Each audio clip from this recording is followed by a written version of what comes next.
God made Abraham and Sarah a promise. Your children's children's children will be a great nation. People will remember you for years and years. They will remember you and your faithfulness. People all over the world will learn to live in God's way because of you. Abraham and Sarah tried very hard to believe God's promise, but it was so hard to believe because they didn't have any children. How can God's promise come true when we don't have a baby? Wondered Abraham. Sometimes it's hard to believe and trust God, said Sarah. But God repeated the promise to Abraham and Sarah many times. Each time it was the same promise, and each year it got harder and harder to believe the promise. Each year, Sarah and Abraham got older and older. Hagar wanted something of her very own. She had never had anything that belonged to her, not even her clothes, not even herself. Hagar was a slave, and Hagar's owner was Sarah, the woman who was married to Abraham. Sarah wanted a baby. God had promised her a baby. But she was getting old, and she worried that maybe she would never have a baby. So Sarah came up with a plan. Abraham, Sarah said one day, I want you to have sex with my slave Hagar so that she will have our baby.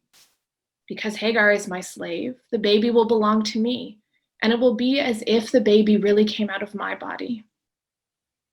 So that's what happened. Sarah and Abraham didn't ask Hagar if it was okay. They just went ahead and did it. When Hagar got pregnant, she felt important. People said nice things and talked about her baby. And sometimes she teased Sarah, I can have a baby and you can't. Then Sarah got so angry that Hagar had to run away. But God talked to Hagar when she was hiding from Sarah. Hagar, right now you have to think of your baby. Go back and live with Sarah and do what she tells you. But remember this, Hagar. You will give birth to a child of the promise. A good name for the child would be Ishmael, which means God hears. I hear you, Hagar, and I will hear Ishmael, and from you will come a great nation of many people.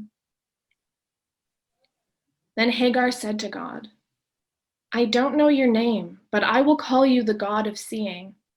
That will be your name from me and for Ishmael and for all the people of the promise. So Hagar went back to live with Sarah, even though it was a hard thing to do. When Hagar gave birth to the baby, she knew that it was her baby. But Sarah told her friends, see, I have a baby now. Then Hagar felt as if everything had been taken away from her again. One day, when Sarah was working inside the tent and Abraham was sitting under a tree outside, they had some visitors. Sarah looked out through the door of the tent. Are they sent by God? She wondered. Abraham and Sarah were always kind to visitors when they came. So Sarah baked some bread, and Abraham got some meat, and soon they had a nice meal ready. After the meal, while Abraham and the three visitors sat under the tree outside the tent, one of the visitors said something hard to believe. I'll be coming back this way in about a year, he said. By then, Sarah will have had a baby. Sarah was listening inside the tent. At first, she just giggled a little at the idea of it. A woman as old as a grandmother having a baby. Then she started to laugh. She laughed so hard she could hardly stop. Why is Sarah laughing? Said the man. Is anything too hard for God? Oh, I didn't laugh, said Sarah. You laughed all right, said the man.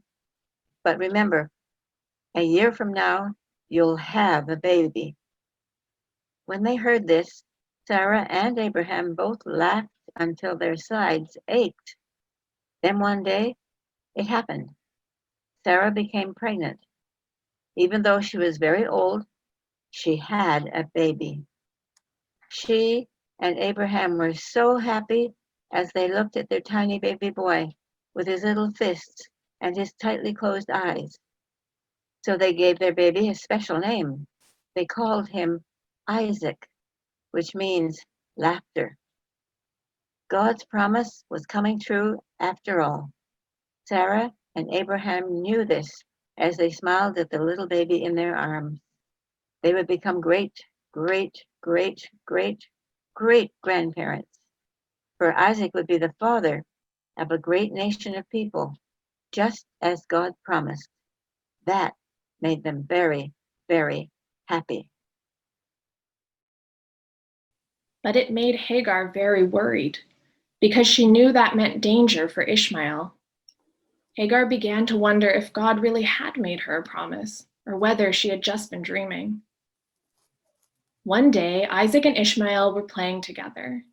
Sarah saw them and called to Abraham, "Get that kid and his mother out of here. I don't want him playing with my Isaac. God has promised to make Isaac's descendants into a great nation, so we don't need Ishmael anymore. The promise is just for us." "But Sarah," said Abraham, "you wanted Ishmael for your son before Isaac came. Besides, I can't just kick them out. Where would they go?" "Just get rid of them," Sarah insisted. So Abraham gave Hagar a leather bag of water and some food and told her to take Ishmael out into the desert.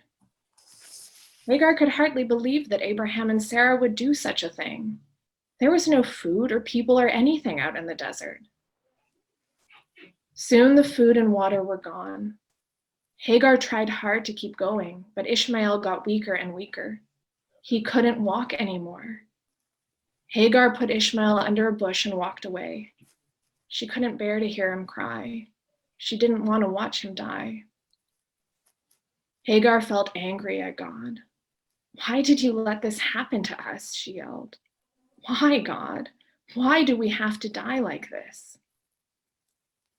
And God heard Ishmael's cries and Hagar's shouts. "Hagar," God spoke gently, "Sarah and Abraham don't understand. The promise is not just for one person or one tribe. The promise is for you and Ishmael too. Ishmael will get married and you will have grandchildren and many, many great-grandchildren." Hagar began to cry. Until now, she had been too angry to cry. But when she heard God's voice, she began to believe the promise again.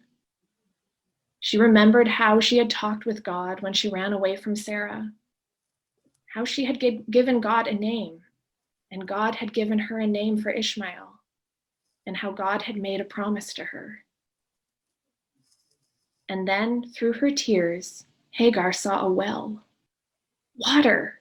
There, in the desert! Hagar ran and got Ishmael. She put some water on his lips and got him to drink. Soon he began to feel strong again. Then Hagar drank, and she felt strong too. Again, she was able to believe God's promise. "Ishmael," she said, "all my life I wanted something of my very own. Now I have it. I have God's promise." "We both have God's promise, Ishmael, and we have each other. We are not slaves anymore. We are free to be God's children." Then Hagar stood up tall. She raised her arms up wide to the whole sky. In a strong, quiet voice, Hagar said, "Thank you, God."